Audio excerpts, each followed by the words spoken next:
It's Thursday, September 4th. In the headlines, final counting of ballots for Jamaica's general election results begins today. In business news, Leisha Delacibedier is the new Director General of the Statistical Institute of Jamaica, Statin. Regionally, the Guyana Elections Commission, GCOM, urges patience as parties clash over Guyana election results. In sports, Dwight York rallies a team as Trinidad and Tobago begins a World Cup quest against Curaçao. This is the news on PBC Jamaica. I'm Simone Absalom Gale.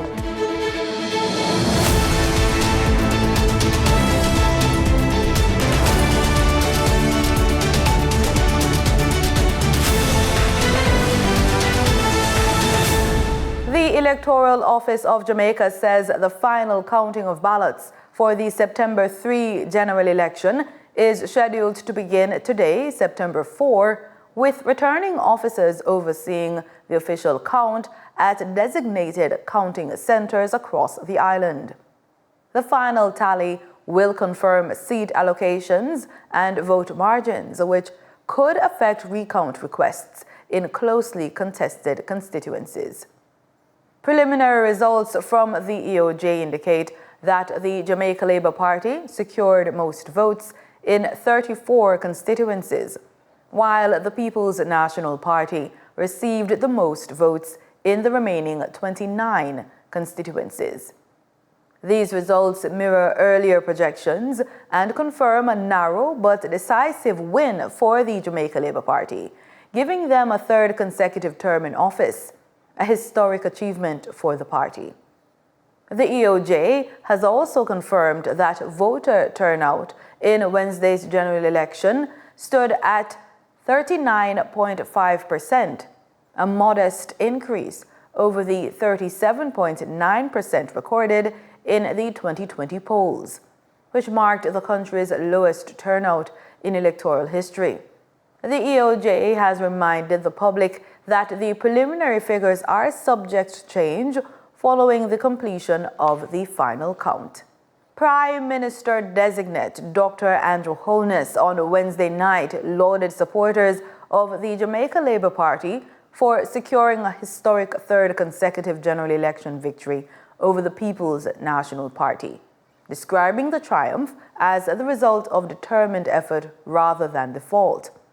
Addressing a crowd of jubilant supporters at the JLP headquarters on Belmont Road, Dr. Holness emphasized that the win was hard-earned and reflective of the party's commitment to delivering for the Jamaican people. There are those who are trying to carry the idea that regardless of how well a government performs and merits to be re-elected, it shouldn't happen because somehow that is a threat to democracy. Well, today has dispelled that because we went through the toughest battle in any democratic society in the region to stand here and say we will be the government for the third term. In addition to the party's historic achievement, Dr. Holness also reached a personal political milestone equaling the record of retired Prime Minister P.J. Patterson as Jamaica's longest-serving head of government. Dr. Holness attributed the JLP's continued success to its record of governance and commitment to economic growth. The story of Jamaica is that we have done so much as a country, but we could have done so much more. For the first time, an electorate has said, we will reward a performing government to continue to deliver the promise of Jamaica. President of the People's National Party, PNP, Mark Golding, has conceded the party's loss to Jamaica Labour Party following the JLP's victory in Wednesday's general election. My duty as a believer in democracy to acknowledge and concede the result and to congratulate our opponents, the Jamaica Labour Party, for their victory tonight. Jamaica's democracy is important and we must cherish it. Sometimes it brings bitter disappointments. Sometimes those disappointments are laced with a tinge of a sense that not all is fair and just, but it is very, very important that we put democracy ahead of all of those feelings. He was speaking from the PNP's headquarters on Old Hope Road in St. Andrew shortly after the results were confirmed. And I want to say that this was a wonderful demonstration of the maturity of Jamaica's political process, that we could go through such a closely fought election without any violence to speak of. And, we must all give ourselves a round of applause. In our homes, if you're listening, here at PNP headquarters, because that was not always the case. And I want to just thank all of the pioneers who led that process to where it is today. Meanwhile, PNP General Secretary Dayton Campbell has responded to the outcome, admitting the party did not achieve the result it had hoped for. We started with 14 constituencies. I believe at the end of the night we are at 29, which represents more than 100% increase in the number of constituencies represented by the People's National Party. It is true that there is no second place in politics and that we're still in opposition, but we will commence the work beginning tomorrow to ensure that the PNP will be the next government. The PNP will now return to opposition as the JLP forms the next government, following its historic third consecutive term in office. Time now for a look at this week's Young Boss.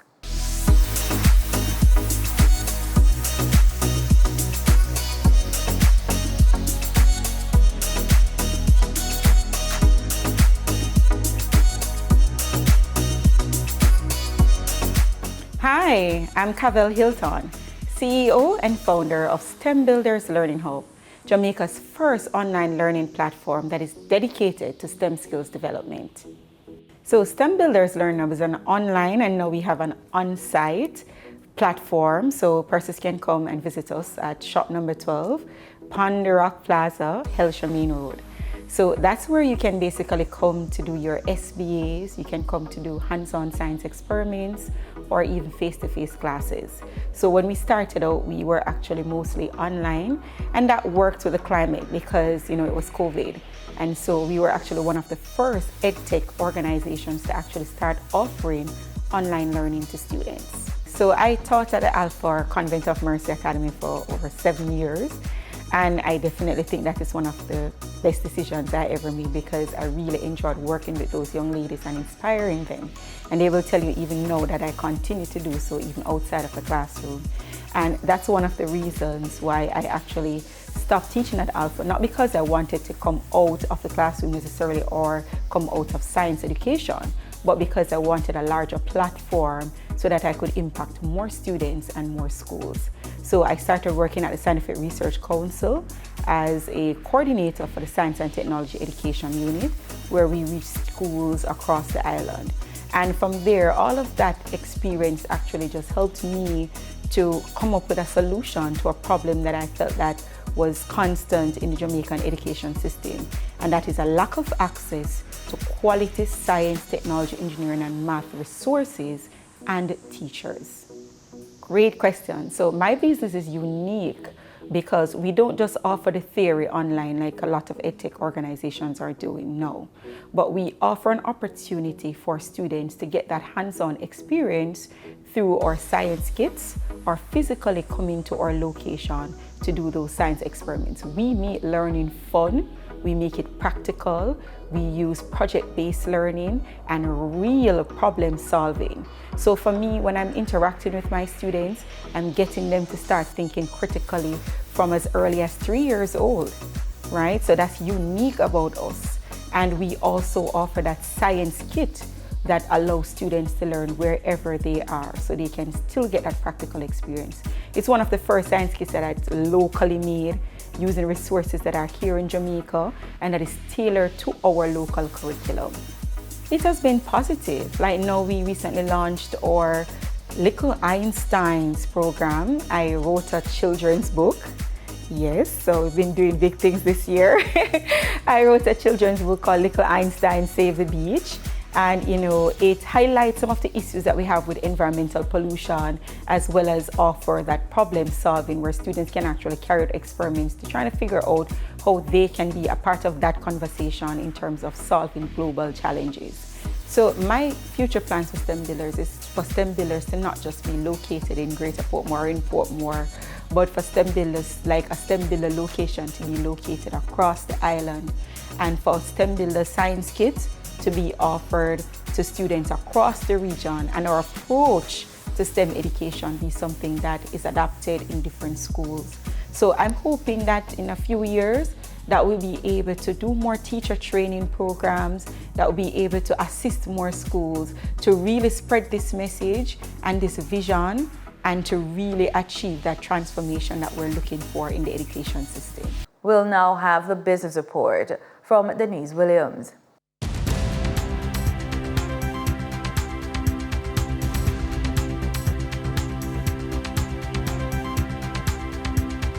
Welcome to today's Business Report. I'm Denise Williams, here to bring you the stories shaping the financial world and guiding your journey to smarter business decisions.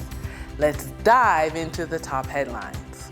Several executive changes have been announced across Jamaica. The Statistical Institute of Jamaica, Statin, has a new Director General. She is Alicia Delate Boudere, who has been acting in the role since the departure of former head Carol Coy. Mrs. Delate Boudere previously served as Deputy Director General in charge of research, design, and evaluation, where she led the team responsible for maintaining the agency's infrastructure. Over at Wigton Wind Farm Limited, they have advised investors that Mr. Horace Masado and Mrs. Camille Facey have been appointed independent, non-executive directors effective September 1, 2025. And then Blue Power Group has appointed Andreen Jones as financial controller effective September 1. Mrs. Jones, who has been with the company since May 2020 as chief accountant, has played a key role in its finance operations for over 4 years. In terms of mergers and acquisition, Jamaican-based separate-owned A.S. Bryden & Sons Holdings on Tuesday announced that it has purchased a 50% interest in Armstrong Agencies Limited, creating a partnership between the two companies. This transaction was carried out through ASBH's subsidiary in Barbados, Retail Acquisition Company, which also owns Stanfield Scott Barbados. Armstrong Agencies is a premier Barbadian distributor representing global brands across the food, beverage, confectionery, personal care, and pharmaceutical sectors. For the trading period ending September 3, 2025, these were the most actively traded stocks. Toll road operator Trans-Jamaica Highway Limited, with 14,134,934 units traded, representing 70.46% of market sales volume. Investment house Sagicor Select Funds Limited Financial, with 1,645 units traded, representing 4.99% of market sales volume. Investment house Sagicor Select Funds Limited, Manufacturing and Distribution, with 580,185 units traded, representing 2.89% of market sales volume. We now shift our focus to the Forex market rate set by the Bank of Jamaica. On September 3, 2025, the Bank of Jamaica reported US $53.48 million purchased and US $66.63 million sold by Forex traders. Forex traders earned $2.03 per dollar, selling the US at $161.17 and buying the US at $159.14. The Canadian dollar netted forex traders $4 per transaction, with selling at $118.70 and buying at $114.70.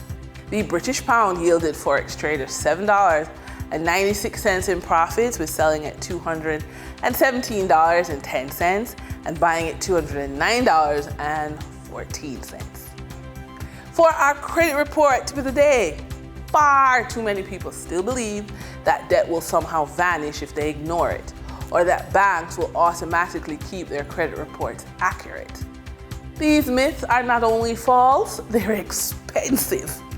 Ignored debt continues to grow with interest and penalties, and uncorrected errors can drag your credit score down for years. The real cost isn't just numbers on a report. It's the missed chance to buy a home, fund an education, launch a business, or create wealth for your family. Taking charge of your credit is not optional. It's the foundation of financial freedom. When you're building something from nothing as a professional woman over the age of 45, wealth doesn't just happen by accident. It's built through consistency and leadership. By committing to a weekly CEO hour, you step into the role of financial leader in your own life. In just one focused hour, you can organize your cash flow, spot opportunities to grow income, and capture the wins that fuel long-term success. You can take up these ideas. So, plan networking or client outreach to generate new income. Evaluate opportunities to bundle services for higher cash flow. Identify opportunities for passive income expansion, and then review financial risk and create mitigation plans. And that wraps up today's business report. I'm Denise Williams, reminding you that every financial decision is a step toward your future. Until next time, stay focused, stay informed, and keep striving for success. See you soon. In regional news, the Guyana Elections Commission has yet to declare the official results of the 2025 general and regional elections, but political tensions are already running high. The incumbent PPPC is claiming victory, while the opposition insists the race is still open, pointing to Region 4 as the possible decider. Another party leader is calling for transparency, saying all sides already know the outcome. But GCOM is urging patience, reminding the nation that only its official declaration will stand. The details in this report. The Guyana Elections Commission is yet to announce the winner of the general and regional elections. However, General Secretary of the People's Progressive Party Civic, PBPC, Barbados, has rushed to announce his party has won the elections. I don't want to call the election results because we are awaiting the official declaration. And I think political parties should await GCOM making an official declaration. But given the system that we've introduced, there's no mystery any longer. The General Secretary went on to disparage political opponents for not saying what the results look like. And so I don't see why political parties are speaking the nonsense that they're speaking about wait GCOM official results. And one party said, like Mr. Norton, he still sees a pathway to victory, when everything is in the public domain already. Opposition leader Aubrey Norton, in his retort to the fanfare, has asked for calm and the continuation of the process to its eventual conclusion. Do anything to ensure that the results of these elections are the true results. We will stay on top of it to ensure that no irregularities occur at this stage. And we do believe once there are no irregularities, then there's a pathway to victory. Simona Brooms, on the other hand, is of the view that the major parties are aware of the results and they should come out and say to the nation if they have lost and concede and move on. It's time we operate more mature rather than just dodging here, there, and all over. The Assembly for Liberty and Prosperity ALP leader was critical in her analysis and reminded that the information comes from SOPs, not tally sheet anymore. The bigger players. They had persons at all these polling places, Idris, so they have the SOPs. Marvin Cato reporting for HGP Nightly News. The Dominican Republic has reached a new milestone in regional trade and logistics with the arrival of Amazon as its latest Caribbean distribution hub. On Tuesday, the company's first cargo flight touched down at Las Americas International Airport, officially launching operations. This move positions the country as a key player in e-commerce across the region, with Amazon expected to tap into major ports like Cocido and Haina to speed up delivery times. Officials say the expansion could bring wide-ranging benefits, creating jobs in logistics, transportation, and technology, while giving consumers faster access to products, in some cases within hours. But there are also concerns. Local couriers and small businesses worry about competing with Amazon's low prices and efficient delivery model. Industry experts suggest the company may adopt a hybrid approach, partnering with local operators to meet demand. For now, the Dominican Republic is being watched closely as it takes center stage in shaping the future of Caribbean e-commerce. Barbados is breaking new ground in education. Starting in 2025-2026 school year, students will be introduced to a cutting-edge course in generative artificial intelligence, along with an innovative citizenship gamified program. Education officials say it's a first for the region and will even provide students with international certification. It was a 25-strong creative team of animators, programmers, artists, writers that poured care and craft into the experience that you will see. There were also independent testers from overseas who have remarked that the scope far exceeds the size of the team and resources. That's what we're known for in Barbados, generally. But Neil and his team certainly captured that. To our knowledge, there is no other regional education game of this scale, this level of programming, animation, and storytelling, and integrated with 2 syllabi, the ministry's civics curriculum and NTI's citizenship course. We are very pleased to introduce now to the curriculum the course Introduction to Generative AI. It is a 1-hour course covering the following fundamentals: defining what generative AI is, explaining how generative AI works, describing the different model types within generative AI, and also describing generative AI applications. We are pleased to confirm that from the 2025 to 2026 academic year, now students across Barbados in secondary schools will be able to access this online program, beginning with Introduction to Generative AI, as a part of their upskilling, developing important skills that are relevant to their global competitiveness. Further afield, China hosted a high-profile event commemorating the 80th anniversary of its victory over Japanese forces, featuring a display of military power by China, Russia, and North Korea. Despite the impressive arsenal shown, leaders emphasized the importance of peace and stability. Our reporter Marlon Samuels attended the event and filed this report.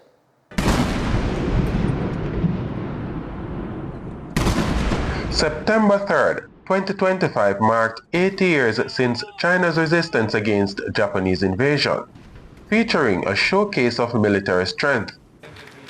Chinese President Xi Jinping, along with Russian President Vladimir Putin and North Korea's Kim Jong-un, displayed advanced weapon systems, including drones and ballistic missiles, signaling growing military cooperation.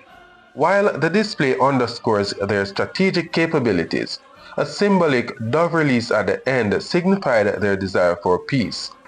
This demonstration sends a message that even as military strength expands, the aim remains stability and diplomatic progress.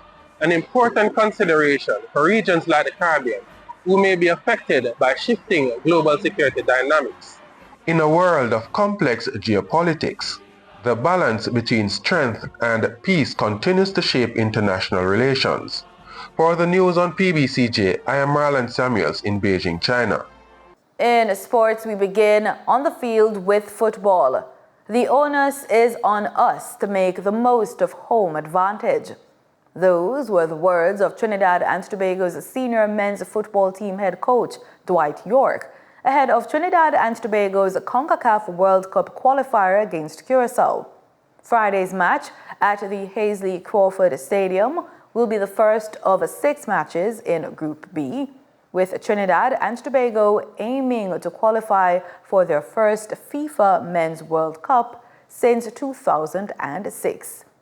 Adrian Lazar brings us that story. The final leg of TNT's 2026 FIFA Men's World Cup campaign will begin on Friday. TNT, who are in Group B, will take on Curaçao, led by their highly experienced head coach, Dick Advocat. TNT supporters are confident that this Dwight York-led team has what it takes to reach their first World Cup since 2006. TNT, who will also face Jamaica and Bermuda, are required to either top their group for automatic qualification or qualify through the FIFA playoff tournament if they were to finish as one of the top 2 best runner-up teams. On Tuesday, the team took to the field following the announcement of the 26-man squad. Also present at the Hazley Crawford Stadium was Minister of Sport and Youth Affairs Philip Watts, who braced the weather to pay a visit to Coach York and the entire team. Minister Watts also gave his best wishes to the team ahead of their crucial match. I'm very excited about the whole prospect on Friday night. Today is probably our first full day with the entire team, so that's exciting to finally get some players in. And then start the process. It really is. But yeah, I couldn't be more excited to be here and really excited to look forward to the game on Friday night. While aiming for a win, Coach York says his team is in for a proper test against Curaçao. At the end of the day, it's about how we approach the game. We have a lot of respect with Curaçao. We know that they're going to be, like on a physical point of view, in the wide areas that can cause us some problem, which we allude to. So there are certain game plans that going into this campaign, certainly, with a lot of respect, but ultimately we have the onus of being at home, and we got to make the home advantage work in our favor. York made it clear that if TNT are to make serious inroads in their quest for World Cup qualification, they need to win their home games. And always the home games are the most important games. We know that it's in this format, over the history of these kind of group qualifications, your home games are the crucial ones. And of course, when we play Curaçao at home, we want to win. That's the whole idea. You need to win your home games, and that's no difference. And that would be our approach, our mindsets, looking forward to playing against Curaçao, which by no means is going to be a walk in the park or an easy game, because there's no, Trinidad and Tobago don't have that luxury of easy game. Every game is really difficult for us. I would say more of a challenge. We got to make sure and bring our A game to the game. The head coach added that the resilience shown by his team during their recent Gold Cup campaign gives him confidence heading into Friday's match. TNT's senior men will take to the field at 8 p.m. at the Hazley Crawford Stadium. Adrian Lazar, TTT Sport. That's it for the news on PBCJ. You can follow us on our social media platforms at PBCJamaica. Thanks for watching.